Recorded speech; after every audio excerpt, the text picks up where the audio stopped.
With our roster being in a pretty good spot for the start of this spring training, I think it's time to go ahead and give you guys a quick snapshot of what I'm thinking the lineups will look like heading into spring training. Our typical lineup when we're having a DH involved is going to be Marcus Frisk in left field, Mookie Betts in right field, Arenado at third base, Matt Olson at first base, catcher is Mike Zunino, second base is Gleyber Torres, center field is Esteban Florial, DH will be Garrett Cooper, and shortstop will be Andre Johnson. On the bench we have a lot of guys, all of who I'm thinking will get some playing time, and I'll be mixing them up in the lineups a little bit for spring training, but we have Dietrich, Ruiz, Cameron Maybin, Harrison, Payne, Rosendino, Melendez, and Micah Montes. For our pitching rotation, I'm actually really happy with how these guys are going to be looking. So we have Luis Castillo, Sean Manaea, Alex Wood, Joe Ross, and Alvin Morris. Now we're also going to see Sixto Sanchez get some time at that fifth spot, but I think we have a pretty good lineup for the most part in our rotation. Now we did sim through spring training and our team did okay. In the last 10 they were 6-4, which is promising, but they were 12-17 overall. Not the best if we're being honest. Quickly going through our lineup, we can see there are a couple people that I'm not too happy with. Marcus Frisk batted 181. Mookie Betts was a stellar 338 with 6 home runs, so he should be pretty good this season. Arenado was okay with 264, a lot of home runs, a lot of RBIs. Matt Olson was pretty solid, batting average is trash though. Zunino played pretty well, no real power for him this spring training. Gleyber Torres was underperforming. Florial had a really good batting average. Garrett Cooper was less than desirable. And Andre Johnson was pretty solid actually, getting a lot of RBIs in the 9th spot. Looking at our bench, I'll also flash through some of these guys. Dietrich didn't play very well. Dylan Ruiz batted 405 and actually will be one of those guys that I think is a really good contributor off the bench for us. Cameron Maybin was not so hot this year. We see Monty Harrison struggling by a Dominic Payne. Alex Rosendino was struggling. MJ Melendez only had 7 at-bats and didn't have a single hit. And Micah Montes batted a stellar 138. So our bench has some work to do. On the pitching side, there was some promise. Now, Luis Castillo only had 1 decision because we didn't want to pitch him a ton, but he ended up throwing 35 innings, getting a 2.83 ERA, which, if he throws a 2.83 ERA, he'll probably win 15 games this season. Sean Manaea was lights out with a 1.13 ERA and a 3-1 record. Alex Wood was 0-2, but his ERA was sub-3, so again, not really worried about him. Joe Ross under 3 for his ERA and 1-1. But the big surprise though was Alvin Morris. He pitched 20 innings, had 19 strikeouts, almost a strikeout per inning. His ERA was stupid high at 4.50, which I'm nervous about, but he was 3-0. And now heading into opening day, here's a look at what our starting roster will look like. So Mookie Betts in right field, Gleyber Torres at second, Nolan Arenado at third, at first base is Matt Olson, DH will be Alex Rosendino, and we'll rotate people in and out of this spot. There's a couple of good opportunities here, and you'll even see Dylan Ruiz bat here a bit. Esteban Florial in center. In left field, we have Marcus Frisk. And then at catcher, we have Mike Zunino with Andre Johnson batting 9th there at shortstop. Our pitching rotation and bullpen will look as follows too. Luis Castillo is on our ace, Sean Manaea number 2, Alex Wood at 3, Joe Ross at 4, and Alvin Morris at 5. I'm expecting big things from Alvin Morris, but if he doesn't do very well, we'll call up Sixto Sanchez, put Alvin Morris back into AAA, and see how he does there. In the bullpen, we have Adam Conley, who I still think I'm going to trade at some point this year, Jose Torres in middle relief, Sean Burnett also in middle relief, and Drew Streckenrider in middle relief as well. Our setup guys will be Nick Whitgren and Yimi Garcia, and our closing pitcher, of course, for the 2nd year in a row will be Sean Doolittle. Now, we got bad news so far is that we got a fractured forearm from Matt Olson, and he was actually doing really well this season. 3.75 ERA, 4 RBIs, and our team is 5-0, so it's going to be a blow for us as he's out for maybe 1, maybe 2 months. Now, despite how bad our team was in spring training, we're finding ourselves pretty solid right now, 9-3. Leading our division, and we've got an opportunity here late in the game with Nolan Arenado up to walk off here and get a game winner. So Arenado, I need to do something nice here. 1 out and nobody on for him. 3-3 ball game in the bottom of the 9th inning. He's waiting on one and just waited a little bit too much as he misses that one. Got a 0-1 count now.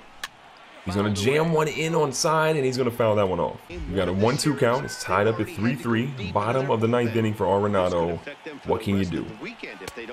You're going to strike out. So we thought Arenado was going to be the savior, but maybe it's Mookie Betts, who's also 1 for 3 today, a single and an RBI. What can you do now with 2 outs and an opportunity to try to walk out of here with a W, Mookie? The first pitch of the at-bat.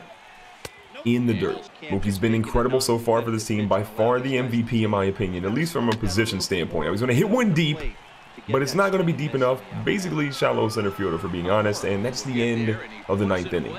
So up here for the Cubs will be Kyle Schwarber, who is batting under 200. He's 0 for 3 in today's game, and honestly, he just wants to go home. So Nick Whitgren, out of our bullpen, is going to try to get this out of here. So let's start it off with a four-seam fastball in the dirt. We're going to try a fastball inside now here against Schwarber. A little bit late on that one, but Schwarber's going to drive it a little bit foul.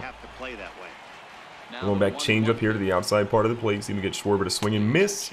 And the umpire hates us. We can't even get the benefit of the doubt there. And that one's going to be another ball. So we go fastball up high.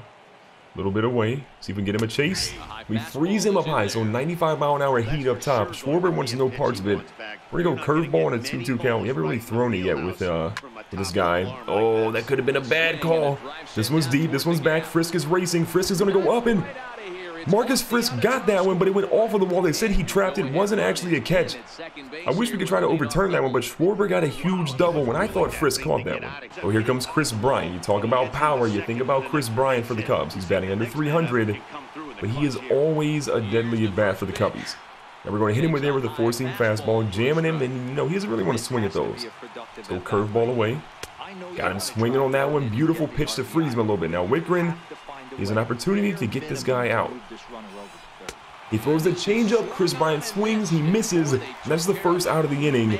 Great pitches all around there by Nick Whitgren. Learning a lot from what he did against Schwarber there. Javi Baez is up now 3 for 4. A home run, a double, and a single. He's a triple away from the cycle, and I don't even want this guy to get one more hit in today's game. The four-seam fastball down low is going to freeze him a little bit. Going to go change up, similar position now. That one actually went away. Okay, control's a little bit of a nervous thing for me at the moment. See if we can get the second out here. Beautiful pitch, but we're not going to get him a swing. Let's go fastball up and in. The umpire is out of his mind. That is a strike. I don't know what he's looking at, but that is 100% a strike. Now we end up getting another curveball in the zone. He does foul that one off. So we're going to try and go change up in a similar spot. And that one froze him. So you know what? We didn't get the strikeout on the pitch that we wanted. The changeup still got it. And Wickren is pitching a gem right now. Second strikeout of this inning for him with CJ Crone coming up next, who he's actually hitless at the moment. So they say we should actually intentionally walk him, but we're going to gamble here.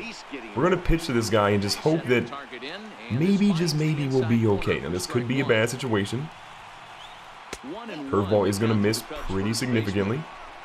TJ Crone looks a little nervous now. We're going to go fastball up and in. See if we can jam him if nothing else. And they say it's not a strike. Again, this umpire is pretty sure that he hates us. Changeup is low, completely out of the zone. So it's a 3-1 count now. We might be walking this guy intentionally anyways, but we're going to try to at least give him a couple pitches to hit a grounder. And we end up walking him. So you know what? They wanted an intentional walk. We walked him naturally. And now here comes Addison Russell, 0 for 1. 3 walks on the day for him. You do not want to give up a run or a base hit here. Now he's going to foul the first one off inside. 2 outs again, 2 runners on.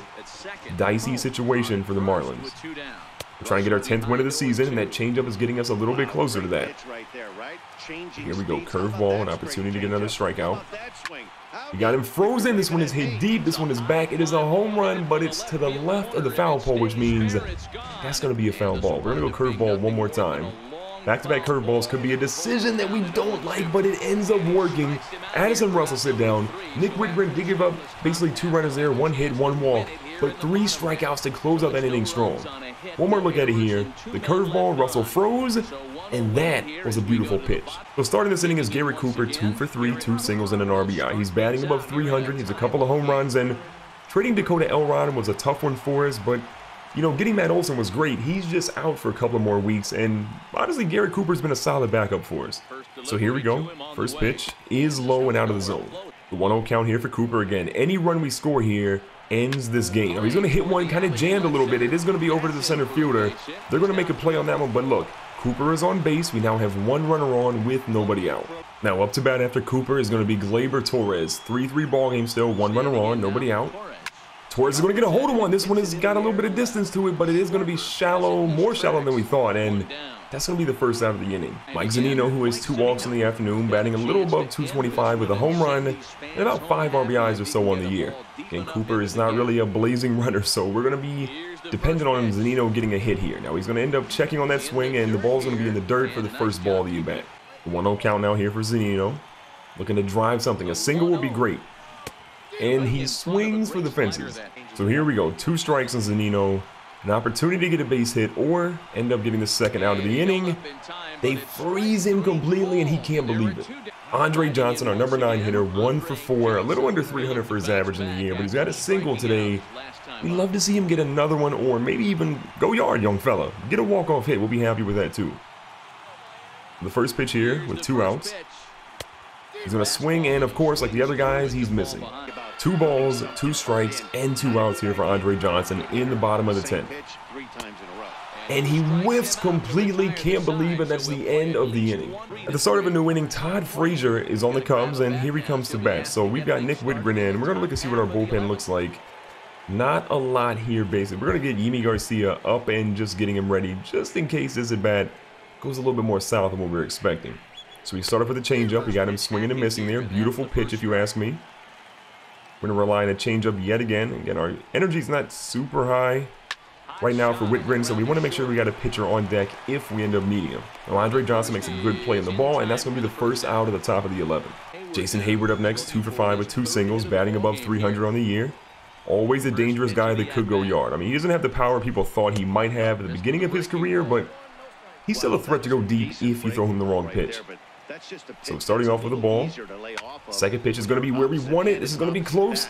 Mookie Betts is going to make a play, and that's why you pay Mookie Betts the big money there. Gets the second out of the inning.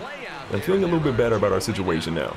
And Albert Amora Jr. is up 0 for 5, under 200 for his batting average today. Things are looking to be in our favor, but we don't want to outlook Mr. Amora. The first pitch is going to be a little bit too inside. We're going curveball in the second one. One of the outer half, and okay, that one went way too far out if you ask me. So the energy is obviously super low for Whitgren. A little dangerous here. Inside just catches the inside part of the strike zone. So we're in a better situation now. He's definitely tired. Yimi Garcia is probably pretty ready at this point. This ball's poked in the third base line. Third base is going to make a play on it. Arenado throws it over, and Amora Jr. is out. That is going to seal the inning on to the bottom half, where hopefully we can walk this game out. In for the Cubs is Justin Wilson, who hasn't given up a single run so far, and he's 1-0 on the year. So we got to be careful for him. Our pitcher is up, and we got to bring in Kyle Lewis, who's not the best hitter, if we're being honest. He's a 64 overall. He's a young player still, but we'll just hope that he can at least get on base. That's the main goal right now. So we've got a left-handed pitcher going against him, which should be good for him. He's going to swing and somehow misses. A 1 count now. He's going to get a hold of one, but that one, even though it's got decent distance, is going to still be fair, and it's still going to be an out. At the top of the order now, we have Marcus Frisk, 2 for 4, a home run, a single, and an RBI. A really good game for him so far, and the batting average is looking pretty stellar. I mean, at one point in the year, he was batting 400, but as of now, he's still in the high 300s. First pitch is going to be just outside of the zone. He's a little late swinging, and it ends up being a bit foul. The 0-1 count out for Frisk. Again, nobody on for him. A double or triple would be great here. High fastball, though, is going to be a ball. Up next with the 1-1 here. Marcus Frisk ready to go. He swings and misses on that one. The 1-2 count for Frisk. Got to protect the plate. He's going to get a hold of one. Okay, it's going back to right field. Right fielder's on his horse. Jason Hayward's going there, and Frisk goes deep. The walk-off home run from Marcus Frisk, the young fella that was touted to be the MVP of the league at some point in his career. He's making moves. He hits the walk-off, and just like that, the Marlins now have their 10th win of the regular season. Look at Nick Whitgren down there. He's hyped. He's like, okay, I'm actually gonna be okay here. Frisk goes in. Will he keep the helmet on? Will he toss it off?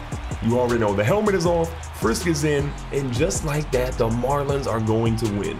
So we finished the first month of the season, and as you can see, our speed is one of the best in the league. Our defense is solid, pitching and power, all pretty solid, but our contact, that's probably where we need the most work. But despite all that, we are 18-13. We've had a couple of key injuries, which I'll cover in a second. We're 3 of our last 7, which isn't great, but we're still first in our division by a little bit. When we look at the disabled list, Sean Manaea is now off of the DL, and we have Matt Olson coming back in about 3 or 4 more weeks, which should be good to bolster our lineup. Quickly going through our lineup, Marcus Frisk is batting .269 with 4 homers and 11 RBIs. Cameron Maybin's 2 for 6, and honestly, we'll keep moving him in and out of the lineup, but Estevan Florial should get some more playing time in my opinion. Nolan Arenado's 3 and 14 for home runs and RBIs, over a 300 batting average. Mookie Betts has dropped below 300, which makes me nervous. We'll move him around in the lineup some. We'll tinker a bit with him to see ultimately where he's going to be, but still, 300 batting average, 5 homers and 16 RBIs is good. Rosandino's playing solid with a good batting average as a DH. Garrett Cooper's playing really well as a backup first baseman who's been inserted into the lineup. Gleyber Torres, 2 home runs, 10 RBIs. Batting average is trash. Let's be honest, batting average is trash, but we'll give him time to improve. Zunino's batting really well from an RBI standpoint, not so great from an average, and Andre Johnson's average has dropped down to about 207. So still, there's room for improvement here, but I'm overall pretty happy with how we're performing. If you look at our rotation, Luis Castillo is still on fire, but he's giving up a few too many runs for my liking, but he's 4-3 in the season, ERA is about 3.5. Room for improvement, not what we wanted, but we'll see how he pans out. Alex Wood is doing decent with 1-0, but hasn't really got a lot of decisions, which again makes me nervous. We have a 2-2 performance from Joe Ross, who's got a 4.13 ERA. Alvin Morris is 2-1 in the season, ERA is now below 4 for him. And Sean Manaea is 3-1 with a 2.48 ERA. So our pitching, pretty good. Now Bobby Beamer here in the bullpen, who just got called up recently, 7 innings pitched. He did lose one, but he's got a couple of strikeouts. The ERA being above 6, it's the first month of the season, we'll give him more time, but I need him to do better. Adam Connolly, his ERA is above 4, almost at 5. We're seeing Jose Torres now, who's doing extremely well, 1.56 for his ERA. Streckenrider's ERA is out of control. Burnett is doing okay. Whitgren has actually been pretty solid in the time that he's pitched. Yimi Garcia is almost below 2 for his ERA, and Sean Doolittle is up right now for closer of the year. He's basically 1-0 in the year. He has about 10 saves and a .75 ERA. That's lights out. So is our team perfect at this point? No, they're not. But look, if we get these injuries to stop happening and get everybody to stay healthy for a period of time, I think we can legit make a run at the playoffs this year, because if you ask me, our team is stacked.